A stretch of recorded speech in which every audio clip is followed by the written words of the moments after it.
Prime Minister Tun Dr. Mahathir Mohamad believes Malaysia is doing well, despite public opinion to the contrary.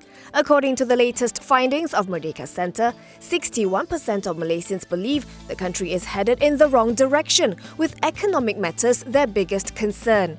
Mahathir explains public dissatisfaction exists because the government is just not savvy enough at publicising what it has achieved so far. Aside from progress from the economics standpoint, he says Malaysians should also look at the country's stability, peace and commitment to abide by the rule of law. He adds Putrajaya's focus is now to reduce disparity among Malaysians. The PM also shrugged off public criticism over the use of foreign luxury cars by ministers and senior government officers. He says PH spent years finding fault with the previous government and that it was now time to have a taste of its own medicine. Datuk Seri Najib Razak says he did not return monies originating from SRC International because it was under investigation and he was waiting for the outcome of the probe. This was despite his shock at discovering the source of the 42 million ringgit that found its way into his personal bank accounts. Under cross-examination today, he testified that he was not aware of the origins of the funds at the time, despite his earlier sworn affidavit claiming otherwise. Pressed to explain today how he could have spent the money without knowing where it came from, the former PM merely replied, "I didn't know."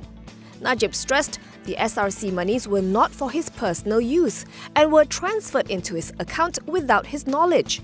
He also agreed with the prosecution's suggestion that Loh Teck Joe, Nik Faisal Arif Kamil and the late Dato' Azlin Alias were tasked with making sure there were funds in his bank accounts. However, he said the monies had to be from legitimate sources and suggested they kept him in the dark about the source of the funds.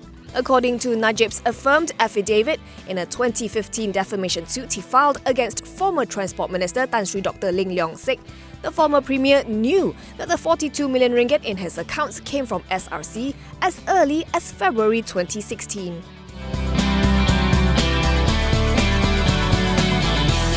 The Transport Ministry says the government did not have a hand in the abrupt departure of MAHB's Group CEO. Transport Minister Anthony Loke says he wished Raja Azmi Raja Nazuddin well and denies that there was any pressure from Putrajaya for him to leave.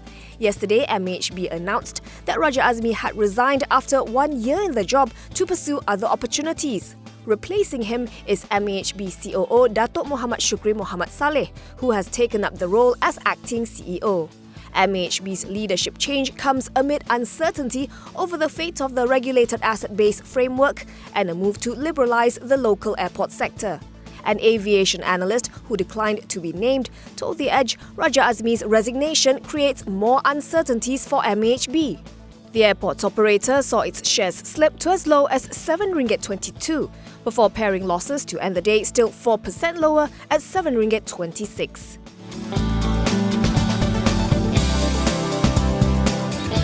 Sunway is targeting 2 billion ringgit sales for its property division in 2020 after surpassing last year's target of 1.3 billion ringgit by over 19%. The division sold 1.55 billion ringgit worth of properties in 2019. Its property division managing director Sari Nachia says Sunway Property will also be launching properties worth almost 3.5 billion ringgit in GDV. 2.4 billion ringgit or 70% of which will be in Singapore, while another 1 billion ringgit will be in Malaysia. Chia says this is in line with the group's plans for geographical diversification. Sunway Property also plans to be more aggressive in acquisitions this year, both in Malaysia and abroad, after acquiring about 33 acres of land last year, worth just over 4 billion ringgit.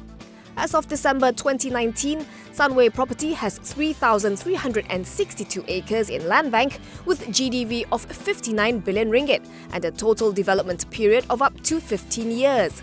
Currently, unbilled sales stand at 2.8 billion ringgit.